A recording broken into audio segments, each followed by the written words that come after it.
찬송가 301장입니다.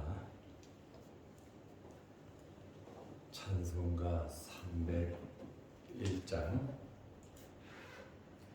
지금까지 지내온 것 주의 크신 은혜라.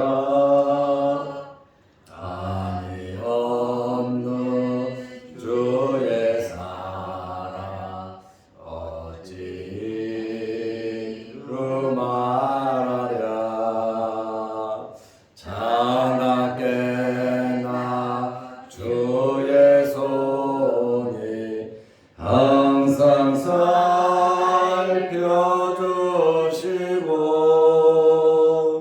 모든 일을 주 안에서 형통하게 하시네. 몸도 맘도 연약하나 세임받아 살았네.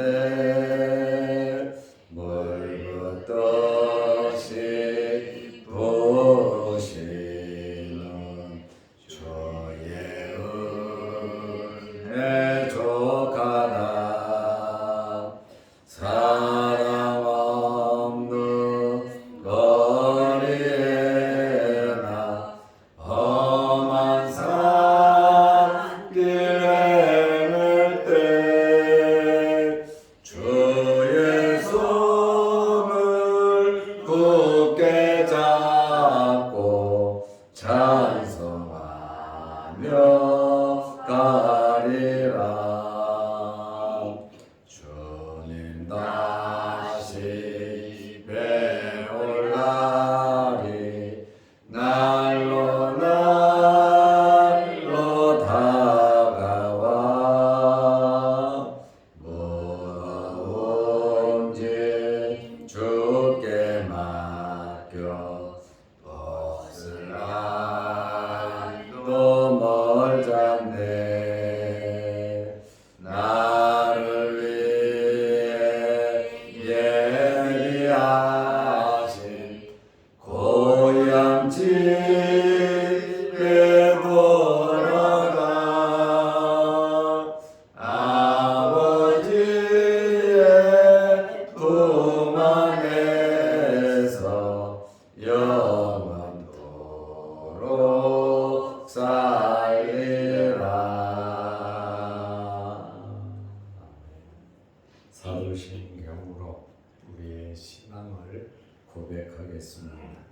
전능하사 천지를 만드신 하나님 아버지를 은혜가 믿사오며 그 외아들 우리 주 예수 그리스도를 믿사오니 이는 성령으로 잉태하사 동정녀 마리아에게 나시고 본디오 빌라도에게 고난을 받으사 십자가에 못 박혀 죽으시고 장사한 지 사흘 만에 죽은 자 가운데서 다시 살아나시며 하늘에 오르사 전능하신 하나님 우편에 앉아 계시다가 저희로서 산 자와 죽은 자를 심판하러 오시리라.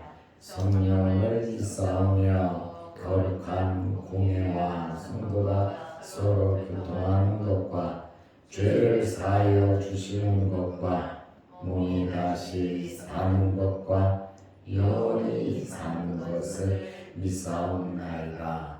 아멘.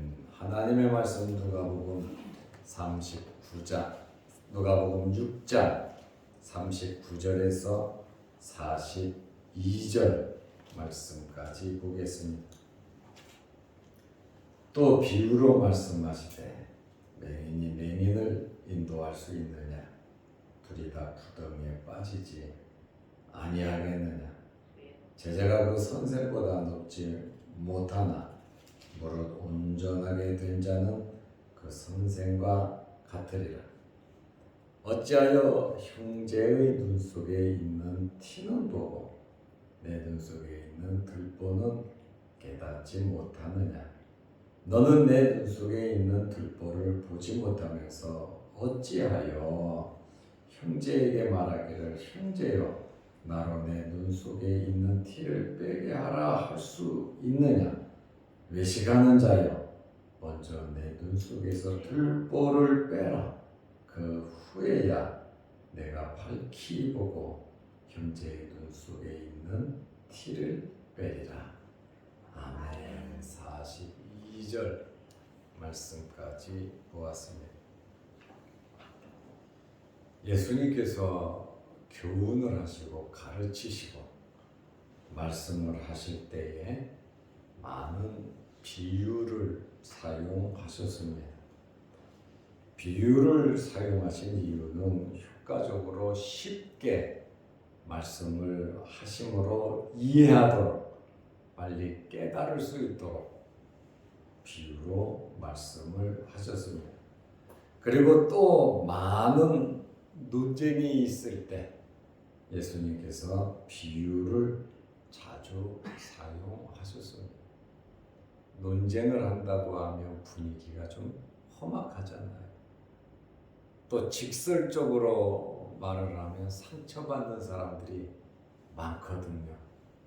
그렇다 보니까 예수님께서 논쟁이 있을 때 비유로 말씀하셨는데 긍정적인 사람은 비유를 듣고 깨닫고 기뻐하고 즐거워하고 아멘하지만 부정적인 사람은 비유를 듣고 상처받고 예수님께 도전하고 또 예수님을 죽이려고까지 했습니다.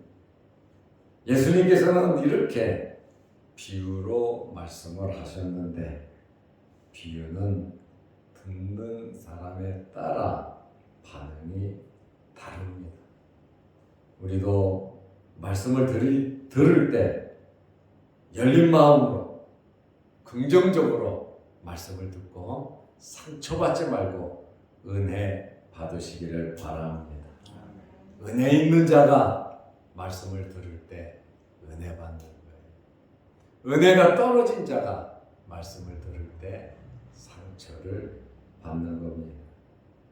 예수님께서 누가복음 6장 39절 이하에 보면 일상생활에 대해서 짧은 비유 4가지를 말씀하셨어요. 이 짧은 절에 비유가 4가지가 있어요. 첫째는 맹인이 맹인을 인도하는 비유. 둘째는 제자가 선생보다 높지 못하다라고 하는 이 제자와 선생에 대한 비유. 셋째는 형제의 눈 속에 있는 티는 보고 자기 눈 속에 있는 들보는 보지 못하는 그러한 비유. 네 번째는 나무는 열매를 보고 알 수 있다. 이 짧은 말씀 속에 예수님께서 4가지의 비유를 말씀하셨습니다. 누가복음 6장 39절에 보면 또 비유로 말씀하시되 맹인이 맹인을 인도할 수 있느냐? 둘이 다 구덩이에 빠지지 아니하겠느냐? 이 예수님의 비유의 말씀 정말 타당한 말씀이잖아요. 맹인이 맹인을 인도할 수 없다. 이것은 진리와도 같은 말이죠. 유대 이 팔레스틴의 지형은 길에 바위가 많고 또 구덩이도 많아요. 지금 현대식 거리처럼 길이 잘 돼 있는 게 아니거든요. 바위도 있고 구덩이도 있단 말이에요. 맹인을 데리고 인도한다는 것은 구덩이에 빠지게 되고 돌뿌리에 걸려서 넘어지게 됩니다. 그래서 예수님께서 이 서기관과 바리새인들을 가리켜서 지금 맹인이라고 말씀하고 있고 또 우리 믿는 사람들이 은혜 받지 못하고 중생하지 못하고 거듭나지 못하면 맹인과도 같거든요. 내가 보지 않고는, 내가 눈을 뜨지 않고는 다른 사람, 안 못 보는 사람, 깨닫지 못하는 사람, 그 사람들을 데리고 갈 수가 없다고 하는 그러한 말씀이에요. 영적인 맹인을 인도할 수 없다. 예수 그리스도를 통해서 여러분들의 영적인 눈이 밝아지시기를 바랍니다. 우리가 영안이 열려서 우리 가족들, 또 함께 신앙생활하는 사람들, 우리 주변의 사람들 정말 돌부리에 걸려 넘어지지 않도록, 웅덩이에 빠지지 않도록 혼자는 맹인이 다닐 수가 없잖아요. 우리가 그들의 눈이 되어서 누구에게 인도해야 되겠습니까? 예수 그리스도에게 인도해야죠. 영생의 길로 인도해야죠. 은혜의 자리로 인도해야 되지 않겠습니까? 그러려고 하면 내 영적인 눈이 밝아야 된다는 거예요. 은혜 받은 자들이 되시기를 바랍니다. 문제가 뭐냐면 맹인이 자기 자신이 맹인이라는 것을 모른다는 거예요.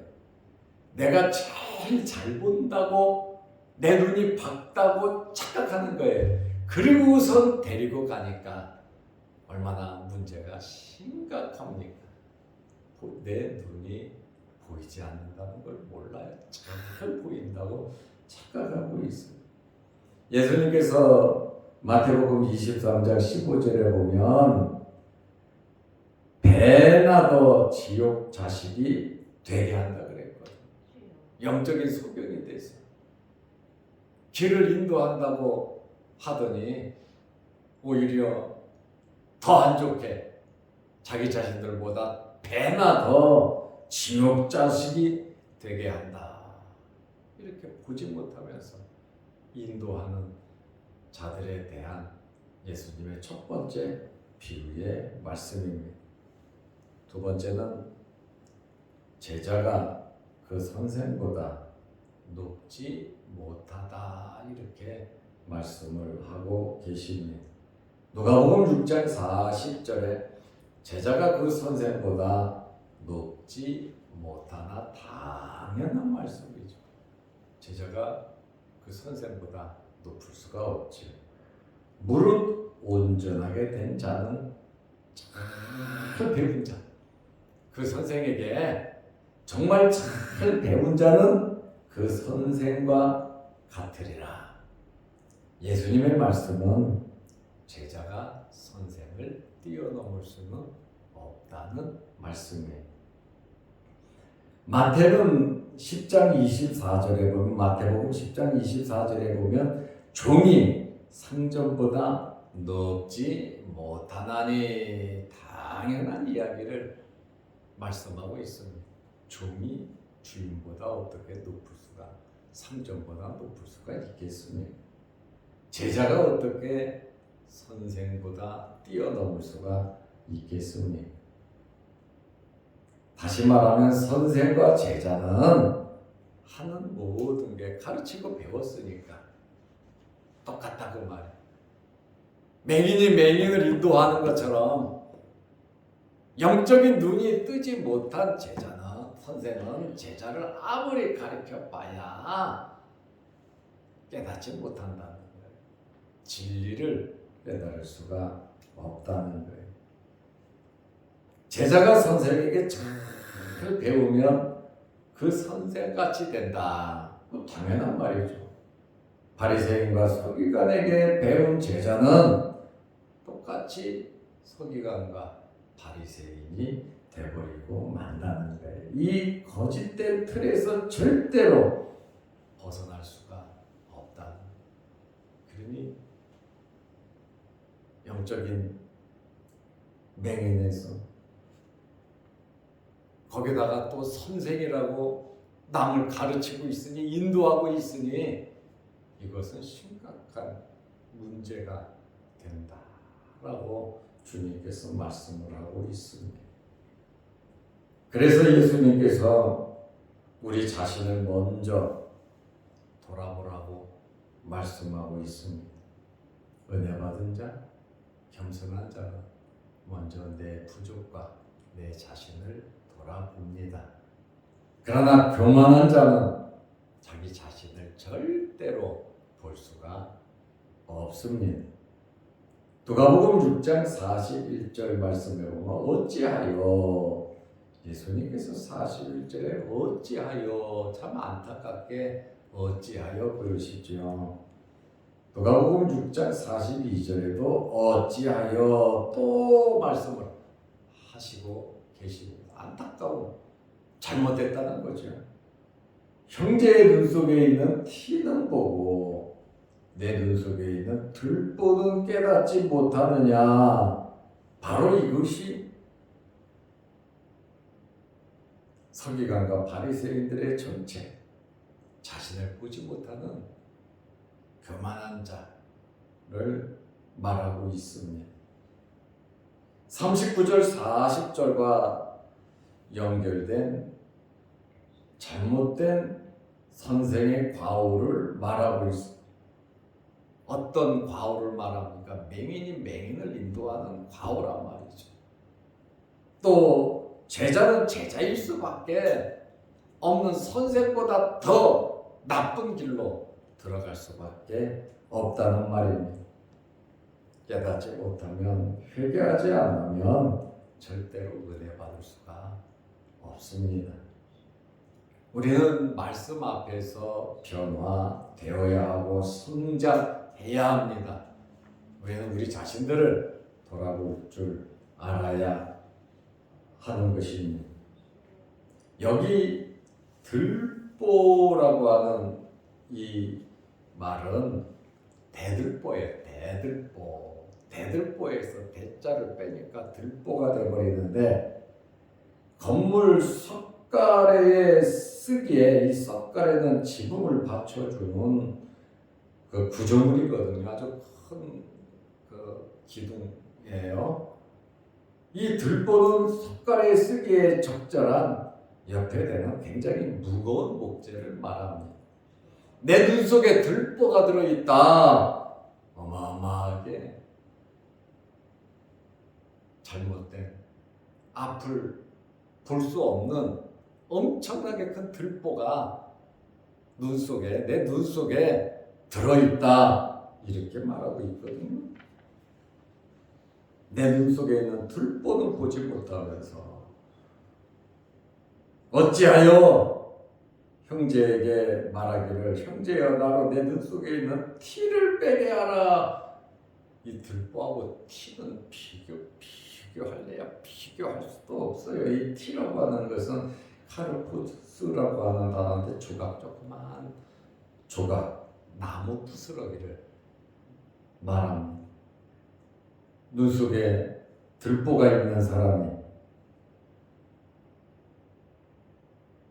다른 사람 눈에 있는 티, 나무 부스러기를 빼주겠다고 하니, 이게 예수님 말씀은 이거는 말이 안 된다는 그러한 말씀을 하고 있습니다.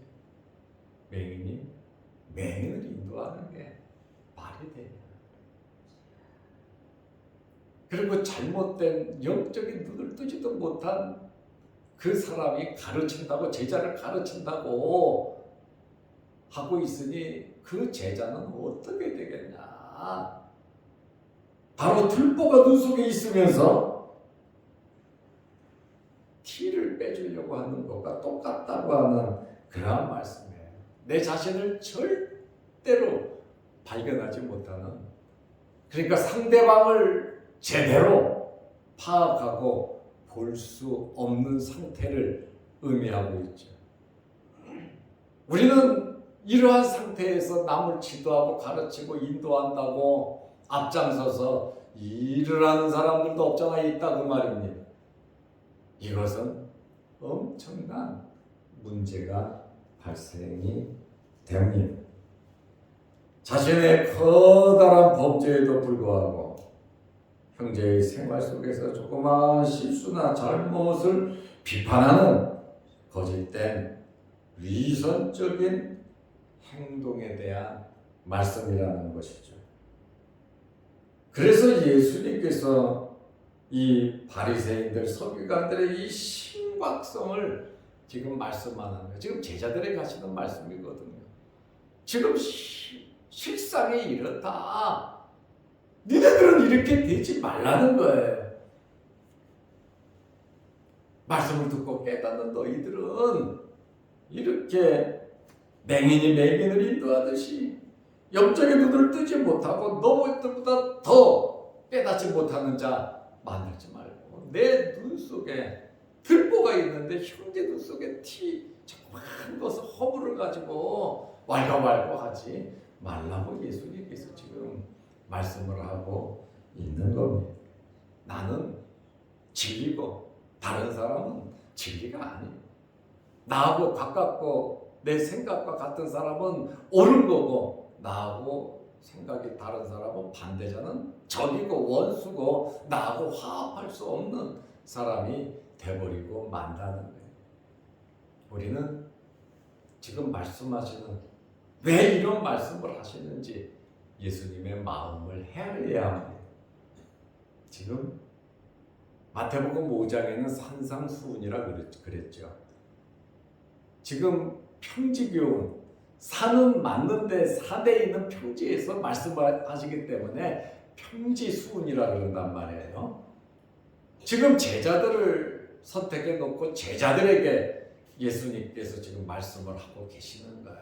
하나님의 백성들이 어떻게 살아야 하느냐. 천국 백성으로서 또 제자들로서 나를 따르는 자들로서 어떻게 살아야 되느냐. 니네는 절대로 맹인이 맹인을 인도하는 사람처럼 하지 말고 그런 상태로 가르쳐서 다른 사람을 더 나쁘게 악한 길로 죄악의 길로 이끌지 말라는 말씀과 또 내 자신을 좀 보면서 내 자신을 돌아보면서 내 들보를 빼고 다른 사람의 티를 빼줄 수 있는 그러한 자들이 되라고 지금 우리에게 예수님 말씀하시는. 바리새인들 니들 나쁜 놈들이야, 니네들 이러면 안 돼. 지금 바리새인들을 공격하고 바리새인들에게 주로 말씀하는 것이 아니라 뭐 듣고 있겠죠. 특별히 예수님의 제자들에게 말씀을 듣고 있는 자들에게 예수님을 따르고 순종하는 자들에게 지금 12 제자들을 선택하고 다른 제자들도 있고 많은 사람들이 있는 가운데 예수님께서 지금 교훈을 하고 있단 말이죠. 다른 사람 티를 빼지 말라는 이야기가 아니에요. 예수님의 말씀은 외식하는 자여 6장 42절에 먼저 내 눈 속에는 들보를 빼라. 들보 빼면 되죠. 보이잖아요. 그 후에야 내가 밝히 보고 형제의 눈 속에 있는 티를 빼리라. 티 빼줘야죠. 우리는 티를 빼주는 일을 해야 합니다. 들보를 빼주는 일을 해야 합니다. 누구를 통해서요? 예수 그리스도를 통해서. 우리는 진리로 은혜의 자리로 이끌어야 하는 사명이 우리에게 있고 또 지금 12 사도 임명식과 같은 말씀이잖아요. 예수님을 믿고 따르는 자가 어떤 자세로 살아가야 하는가에 대한 그러한 말씀을 하고 있습니다. 예수님께서 이 말씀을 하면서 어찌하여를 2번이나 말씀하시고 외식하는 자다 그거는. 그러니 우리는 겸손하게 우리 자신들을 돌아보면서 항상 은혜 안에 영적인 눈이 밝아서 진리에 대한 깨달음이 있어서 올바른 인도자들이 다 되시기를 주의 이름으로 축원합니다. 기도하겠습니다. 아버지 하나님, 오늘 이 새벽에도 우리를 인도하여 주심을 감사합니다. 우리 권사님 몸이 아파서 어제는 못 나왔지만 이 90이 넘으신 우리 장태울 권사님 회복하고 오늘 나와서 함께 예배드리게 됨을 감사합니다. 권사님 더욱더 건강하게 주님께서 붙잡아 주옵소서. 오늘도 우리 장로님들, 우리 권사님들 나와서 이렇게 예배 드리는데 우리들이 드리는 이 예배를 하나님께서 기쁘시게 받아주시고 나그네로서 이 땅에 살아가는 동안 날마다 하나님을 찾을 수 있도록 건강과 성령의 충만함과 은혜를 허락하여 주옵소서. 또한 영상을 보며 함께 은혜를 나누는 성도들에게도 크신 복을 내려주시고 건강 허락하여 주옵소서.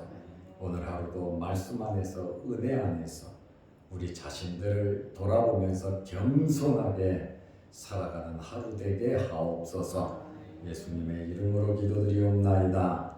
아멘. 하늘에 계신 우리 아버지여, 이름이 거룩히 여김을 받으시오며 나라의 마옵시며 뜻이 하늘에서 이룬 것 같이 땅에서도 이루어지이다. 오늘날 우리에게 일용할 양식을 주옵시고 우리가 우리에게 죄 지은 자를 사하여 준 것 같이 우리 죄를 사하여 주옵시고 우리를 시험에 들게 하지 마옵시고 다만 악에서 구하옵소서. 대개의 나라와 권세와 영광이 아버지께 영원히 쌓옵나이다. 아멘. 자유롭게